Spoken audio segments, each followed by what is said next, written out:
what's the word looking for? Therapy and what have you. How important is that, rather than just Yeah, rely on yourself?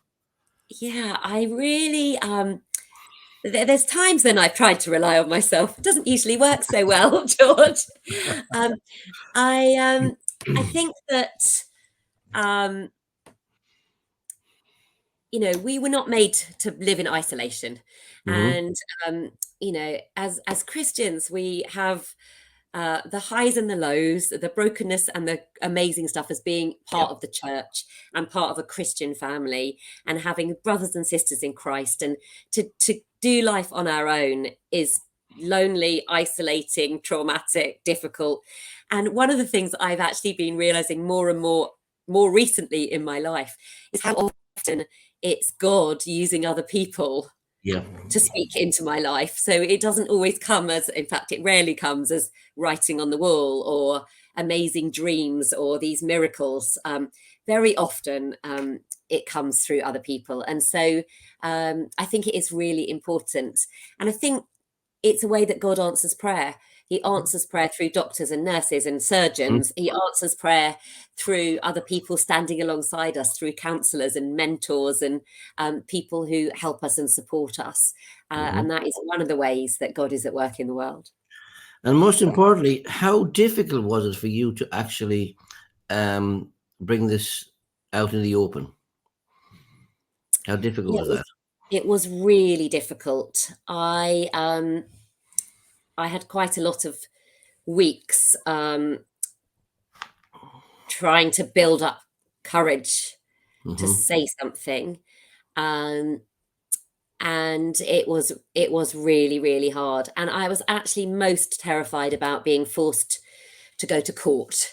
I think that was my biggest fear.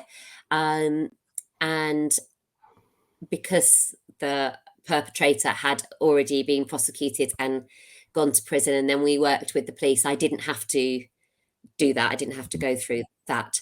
Um, and I guess as a young person, um, that just felt like more than I could Hmm. handle.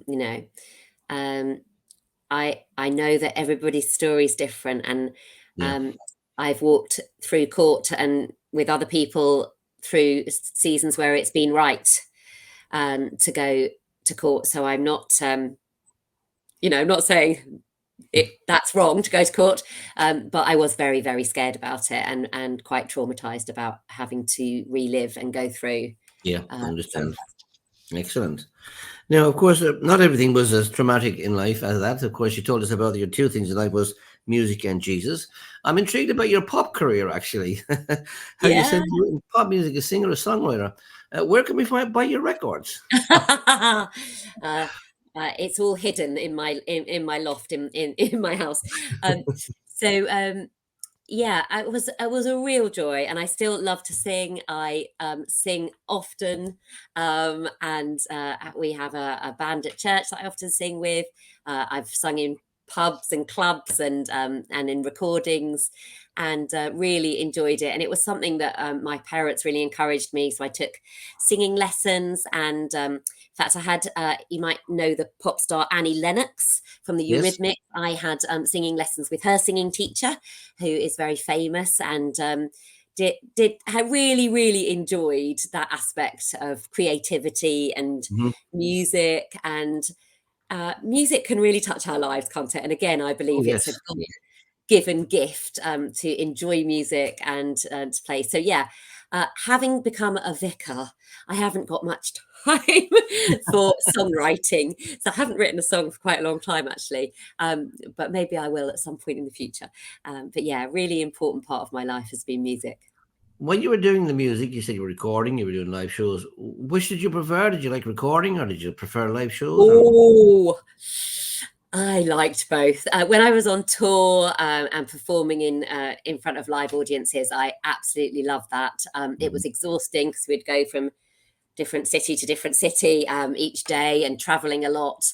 But it was really great fun. But in the studio, you get to work with other amazing musicians and singers and kind of craft your trade. And I learned a lot from other session singers, and were really encouraged. They've been a real blessing to me, to really encourage me and to get me to think out of the box, and did a few television things, and yeah, really enjoyed that.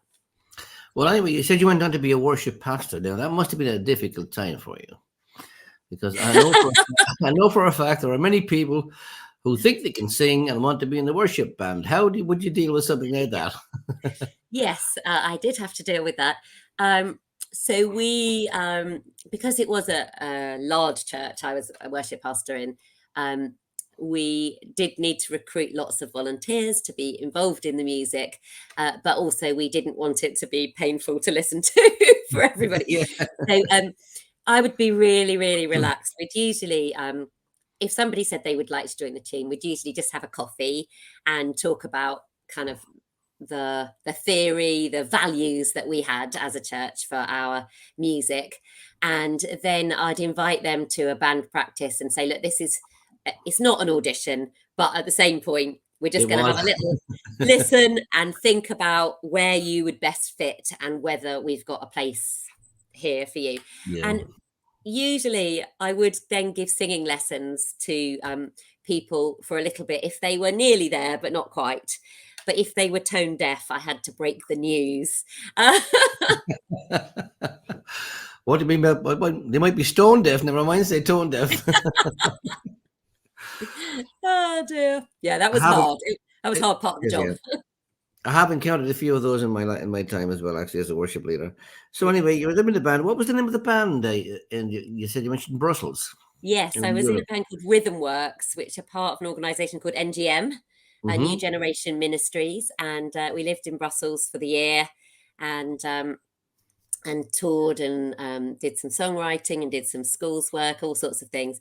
And that was, although it was really, I really struggled being away from home. There was lots of amazing moments and lots of fun as well, being touring on the road and being involved in that. Yeah. You also said you had your own agent as well. Is that correct? Yes, that's right. Yes, management agent. Yeah. So How did that all work these. out for you? It was really interesting because it was a secular agent, not Christian at all. And my singer-songwriter music, you can hear some of kind of faith hints in it, but it wasn't at all faith-based or overtly faith-based. And it, it's quite a world, the entertainment industry and the music industry. And so there were some uncomfortable moments. I did. Lifestories Worldwide is broadcast live every Monday night at 8 p.m. UK time. We broadcast on YouTube, Facebook, and StreamYard. Why not join us every Monday night at 8 p.m. UK time for Lifestories Worldwide. Speak to us here at Lifestories Worldwide. You can simply by dialing +44 7943 550287. Call us now. I had a management company who got me to make some music videos, and there was a few moments when I was like, I'm not doing that. Yeah, it was interesting, but on the whole, it was great fun, and I got to work with some really great people. As you were working in the music industry, did you come across like rejection as well? Because a lot of people say, "Well, not really," or you know what I mean? Have you come across that as well? Absolutely. I would send demo tapes off to hundreds of record companies and only hear back from a small percentage, and the small percentage that replied, some would be not quite right for us, or that kind of thing. So and I auditioned for some bands as well, some secular bands if they were putting together a band, and I didn't. My dancing was really not good enough to be in a girl band, so I didn't make that. Failed at the dance hurdle. Anyway, you moved on a bit, and you said you got married, but that broke down quite quickly. Yeah. I mean, how did you meet your husband, or how did it come about? Yeah, I met him at church through a friend, and he had very recently become a Christian when I met him.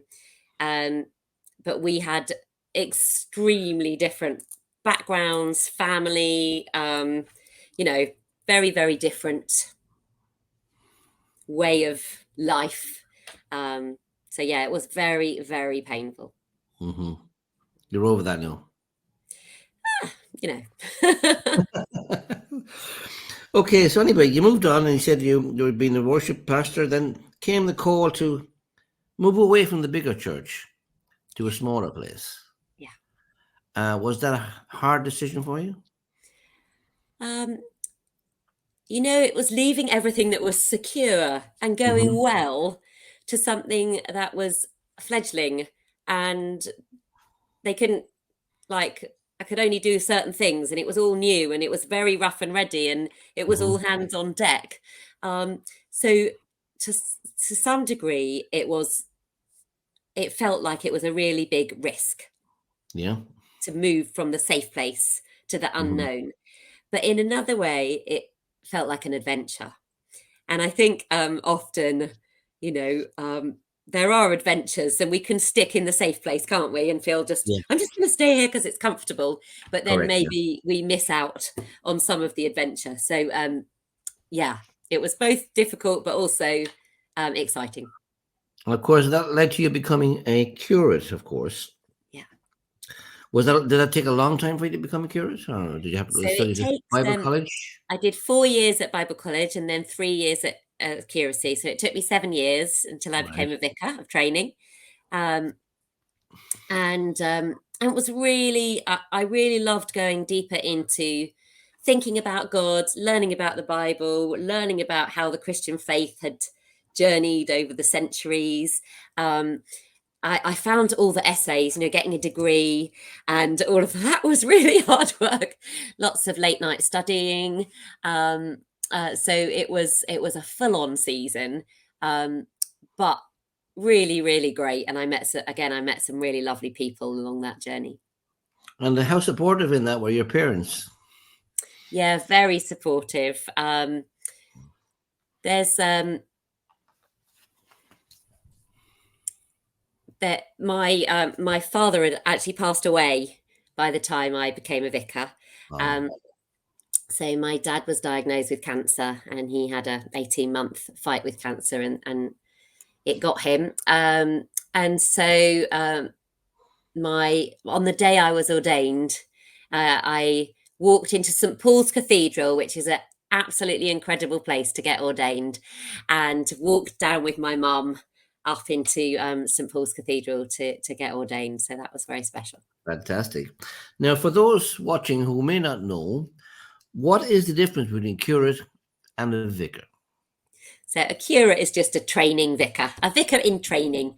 So it's on the job training. So you're working in a church alongside somebody who is already a vicar usually, and you're learning and putting everything into practice, learning how to take a funeral, how to take a wedding, how to do help people in crisis, um, all the safeguarding, health and safety, everything else, the masses of stuff that comes with being a leader in the church. Yeah. Okay, here comes the controversial question. uh, you're a lady in a male-dominated profession. How does Yeah. that make you feel, or how difficult is it for you? Yeah. I think I was really fortunate because in my teenage years and 20s and 30s, I had always seen women in the churches I went to. I'd always seen women involved Mhm. in preaching. And there was this time in the 90s, going back, when there was a bit of a revival, global revival that came out of Toronto. And there was a real awakening, a spiritual awakening. And it was actually my vicar's wife at the time, Cynthia Peppiott, and she really led on the awakening and everything that was happening through the Holy Spirit. And I saw other women in leadership and preaching. So when I actually started to look at, was I called to be a vicar and to be a church leader in the Church of England, I suddenly realized, oh, not everybody has this view and this experience.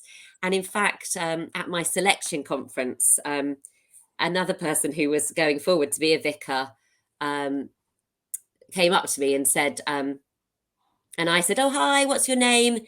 And he said, "I'm Paul, and I don't believe in women in leadership," and Very walked nice. away from me. So I was like, "Okay, you've nailed your colours to the mast."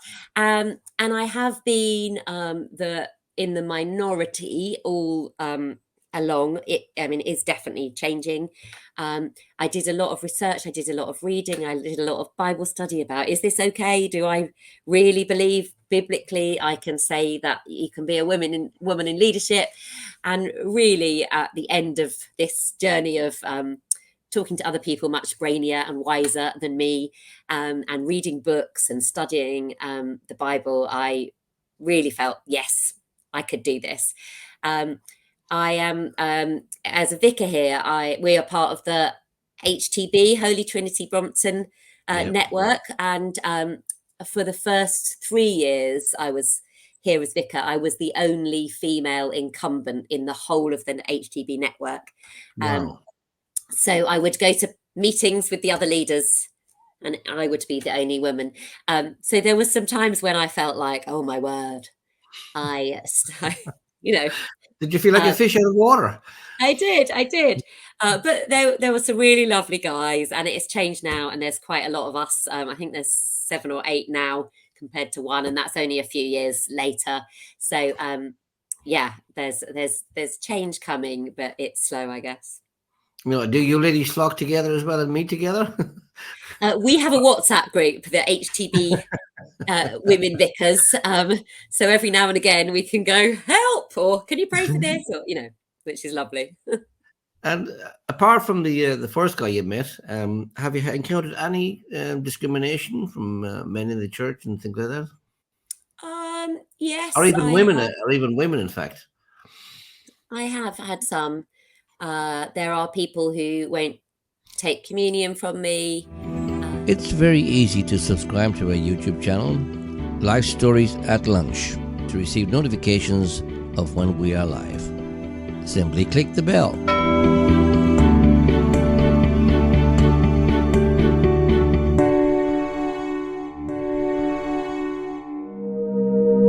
If you would like to contact us here at Life Stories Worldwide, you can. Simply by emailing lifestoriesworldwide@gmail.com or visit our website at lifestoriesworldwide.com. There are people who have left the church because I'm a woman vicar. So there's definitely been some opposition. Mm-hmm. But there's also, George, there's amazing stories of like being in the lift at the hospital, going to visit somebody who's dying, and the nurses coming up to me and saying, "We've never seen a lady vicar before. It's so exciting. Thank you so much." And having conversations with people who would have found it hard to speak Mm-hmm. to a male, and having conversations with people who have been abused and suffered tremendously, where having those conversations with a male vicar Yeah. would have been pretty much impossible. And so I just feel so grateful to the Lord that more women are being allowed. I think they've always been called, but are being allowed to step Yeah. into their calling, and for the impact that that's having on men and women across the world. Mhm. You do a lot more, of course, than church. You talked about feeding the 4,000, almost the 5,000, of course, with the food bank. I think I'll go shop in your shop. £40 for 4. That's a great value, that is. You have to be referred. You have to be in I need. see. Okay. I was going to ask you. You mentioned there about people coming to speak to you. How would you identify with people who are hurting in that way? Yeah. So, we have people coming into the church, both of our locations every week, and we run our food bank alongside a cafe. So you can come in, have a cup of tea, have a piece of cake, in a cafe style. So it's not like, oh, we're all looking at you and you're a bit in need. Yeah. So we try and take as much stigma out of it as possible. and sit with people and chat with people and hear a bit of their story. We are incredibly blessed. We have a Christian organisation called Crosslight who come and help with debt advice and money help. We have mental health teams come in. We have back to work teams come in. So we try to look at the whole of people's lives. Very, very often on a regular basis, people just break down when they finally get to us. Yeah. They are at the absolute end of their tether and they don't know where to turn. And being able just to honor people, look them in the eye, value people, be able to say, we're the church and we want to help. And this is what we can do today. Maybe we can do some more another time, or we can refer you or help you in another way. And we do offer to pray with people. And the vast majority of people, whatever faith background they're from, we just say, you're having such a difficult time. We would love to pray to Jesus for you. Would you be open to that? And the vast majority of people say yes. Excellent. And so it's such a privilege to be able to help practically, mentally, emotionally, physically, and prayerfully in people's lives. So we just get alongside people. And the fact is, nearly all of the leadership team in my church, we're all a bit broken. We're all a bit messed up. None of us have it all together. None of us we could all be finding ourselves in that position. And so it is just coming alongside one another. It's not, we've got it all together and we want to fix it for you. It's, we're in this together. How can we journey with you? How can we support you? How can we love you, both practically and emotionally? Now, you do so much for others, of course. How do you find some time for yourself and how do you relax? Yes. I love to go to the beach and spend some time at the seaside. So you will find me sometimes driving down to the sea. And I often deal with my stress because there's a lot of stress in this kind of job. We're dealing with a lot of people's struggles and also all the finances and safeguarding with working with refugees and ex-offenders and all of that. There's a lot going on. And so you might find me sometimes lobbing stones into the sea. I go down and I pick up the pebbles off the beach. And I'm right, Jesus, have that one, because I couldn't carry it on my own. So I do that. I love to go to the cinema. I love to go to concerts. I love the theatre. So still that kind of music and entertainment world, I really, really enjoy. I like to read, and I love dark chocolate. Oh, who doesn't? So yeah. Now, as a vicar in the Boston, your own church, do you get to lead the worship there, or do you? I do.